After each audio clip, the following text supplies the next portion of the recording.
Emma had always been close to her father, ever since she was a little girl.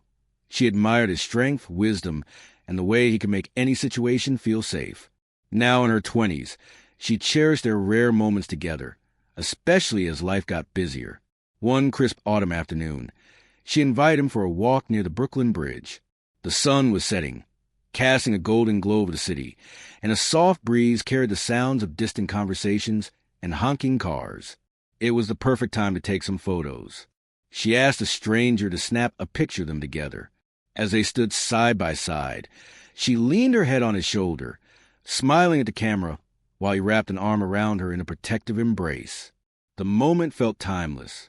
After taking a few shots, they continued their walk, talking about everything and nothing. Soon, they came across a small, artsy cafe with an outdoor gallery of black and white photographs hanging along its brick walls. Something about the display caught Emma's eye. Among the images of New York streets, musicians, and candid moments, one particular picture made her heart skip a beat. It was an old photograph of a little girl, standing near the Brooklyn Bridge, holding a red balloon. But it wasn't just any little girl. It was her. Emma felt her breath hitch as she moved closer, her eyes scanning every detail. The messy pigtails, the polka-dotted dress, the way she held a balloon in her tiny hands. It was exactly how she looked in one of the pictures her mother had taken when she was around 4 years old. Her father noticed her sudden stillness and followed her gaze. "Emma?" he asked, concern creeping into his voice. This is me," she whispered, barely able to get the words out. Her father squinted at the photo, then at Emma, then back at the photo. "That's impossible," he muttered, shaking his head. Emma's mind raced. How could this be? She had never been photographed by a stranger that day. Her mother had taken all the pictures. She was sure of it. And yet, here it was, a professionally shot, perfectly framed image of her younger self, displayed in a random cafe miles away from where they had lived. A small plaque beneath the photo read, "The Lost Ones, Photographer Unknown." The word sent a shiver down her spine. The Lost Ones. What did that mean? And why was there no name credited for photographer? Emma turned to her father. "Do you remember that day?" she asked, her voice unsteady. Her father hesitated. "I remember taking you to the bridge, but I don't remember anyone else being there." A deep unease settled over her. She pulled out her phone and quickly searched online for "The Lost Ones, Photographer Unknown." A few results popped up, mostly urban legends and eerie stories of photographs appearing in random locations, always depicting people who had no memory of being photographed. Some claimed they were taken by someone or something not entirely of this world. Her hands trembled as she scrolled through the articles. Some of the stories mentioned people who had disappeared after their pictures were taken. Others spoke of a shadowy figure who appeared in reflections but was never seen in person. And then her breath caught in her throat as she found an image identical to the one hanging on the wall, a black and white photograph of a little girl holding a balloon near the Brooklyn Bridge. Only this time, there was something different. In the image she found online, a faint silhouette stood behind the child. A tall, dark figure, almost transparent, watching from the distance. Emma's body went cold. The photo in the cafe didn't have that figure, or at least, she hadn't noticed it before. Heart pounding, she turned back to the wall, stepping closer, looking for any trace of the mysterious figure. And then she saw it, faint but unmistakable. A shadowy outline loomed behind her younger self, just beyond the bridge's stone railing. It hadn't been there when she first looked. Had it, or had she simply not noticed? Her father must have sensed her distress, because he gently took her hand. "Let's go, Emma," he said softly. She let him guide her away. But her mind was still trapped in that moment. Who had taken that photo? And what was watching her back then? As they walked away, she felt an eerie sensation, like unseen eyes following her.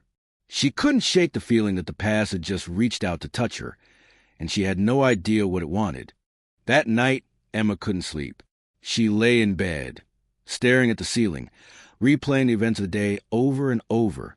Every time she closed her eyes, the image of her younger self appeared, standing near the Brooklyn Bridge, clutching that balloon, while the shadowy figure loomed behind her. She reached for her phone and stared at the photograph she had taken of the framed picture at the cafe. It was identical to the one she had seen online, down to the last detail. But something nagged at her. Had the shadow really been there when she first looked? Or had it somehow appeared afterward? The thought made her shudder. Unable to ignore the sinking feeling in her gut, she decided to call her mother. It was late, but her mother always insisted Emma could call any time, no matter what. "Emma?" Her mother's groggy voice came through the phone. "Are you okay?" "Mom," she said, trying to keep her voice steady. "Do you remember that day at the Brooklyn Bridge? When I was little with the balloon?"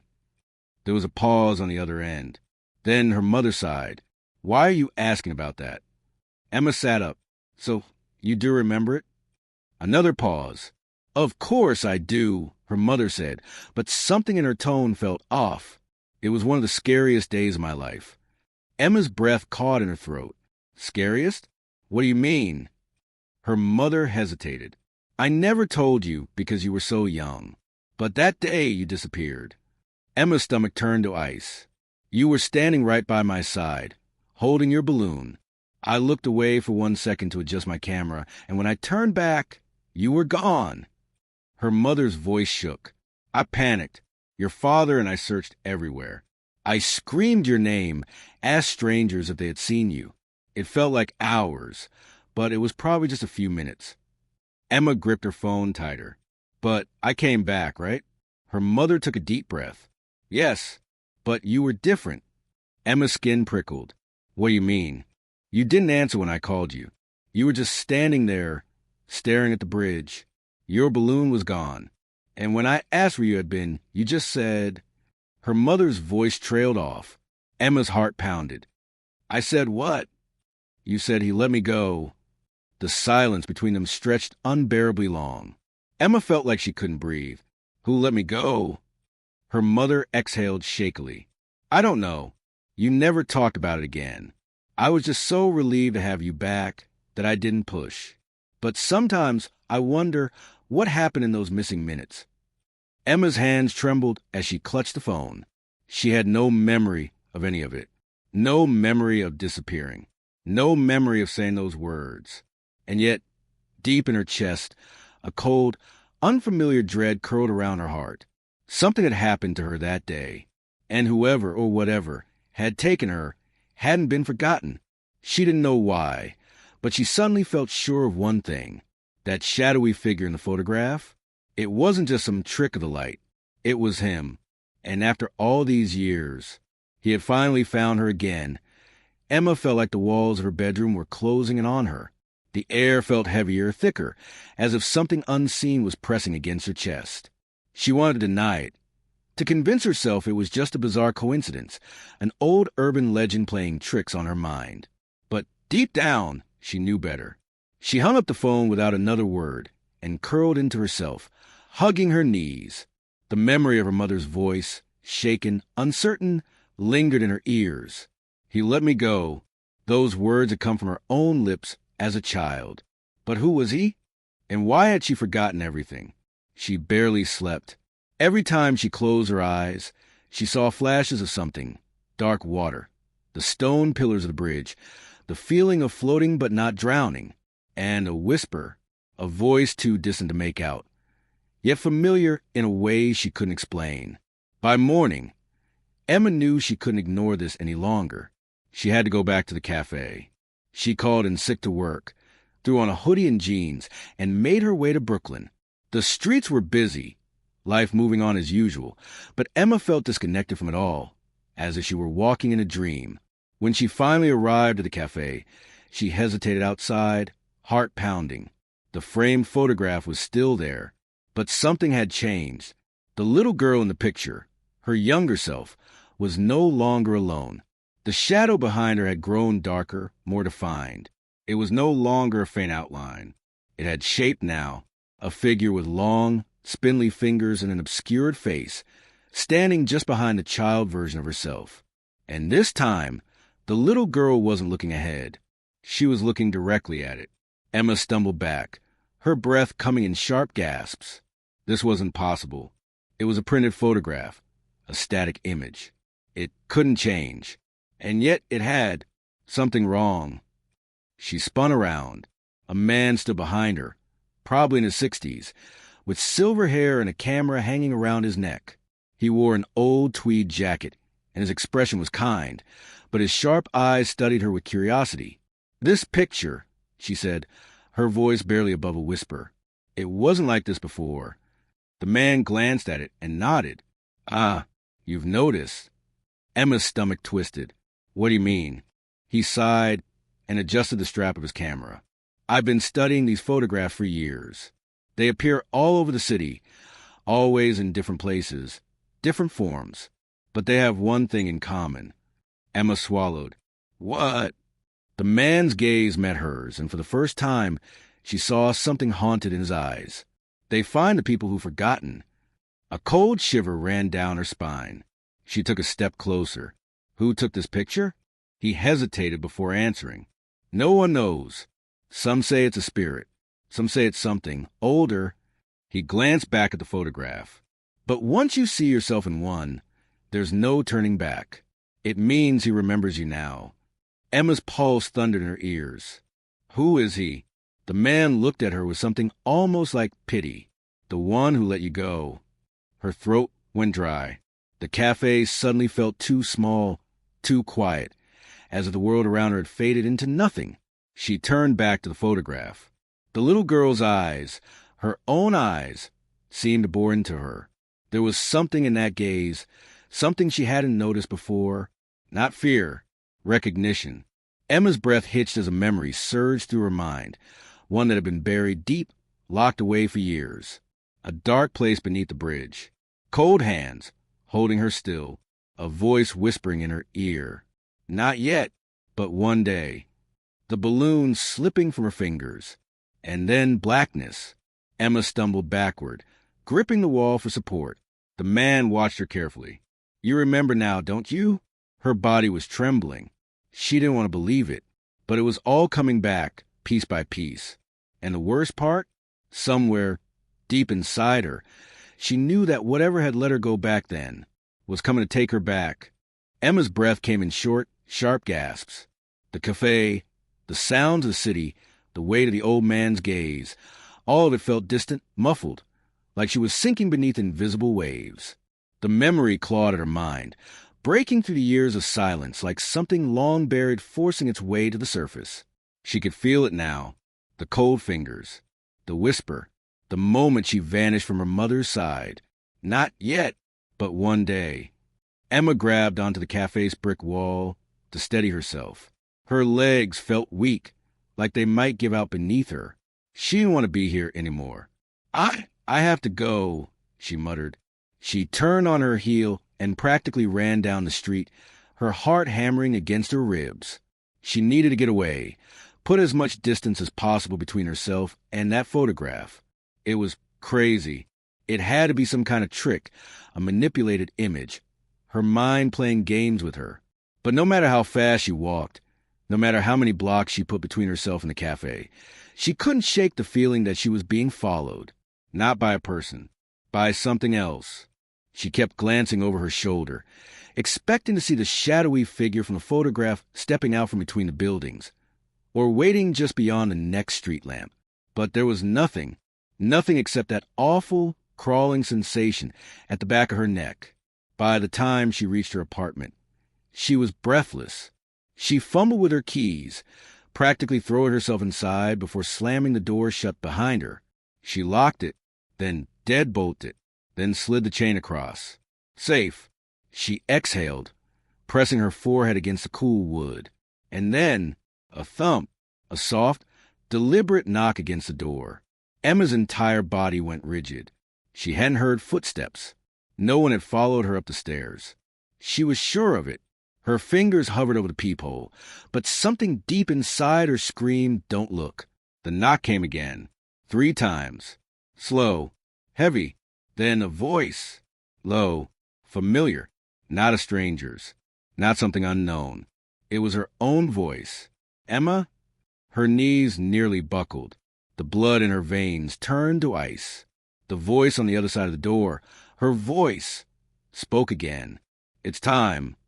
A sharp, sickening wave of déjà vu slammed into her. The bridge, the whisper, the feeling of slipping away, of being swallowed whole by something she couldn't see. Not yet, but one day. Emma's breath came out in quick, panicked bursts. This wasn't real. This couldn't be real. She stumbled backward, shaking her head, her back hitting the far wall. And then, slowly, agonizingly slow, the doorknob began to turn, not violently, not with force, but gently, like someone who already knew they were welcome inside. Emma squeezed her eyes shut, and then, silence. The doorknob stopped moving. The knocking didn't come again. For a long moment, Emma stood frozen, her pulse thundering in her ears. The only sound was her own ragged breathing. And then, from somewhere far away, maybe from inside her own mind, maybe from the other side of the door, that whisper again. One day. The lights flickered, and then everything went dark. The darkness swallowed Emma whole. The streetlights outside flickered weakly through the blinds, casting faint, shifting shadows across the walls.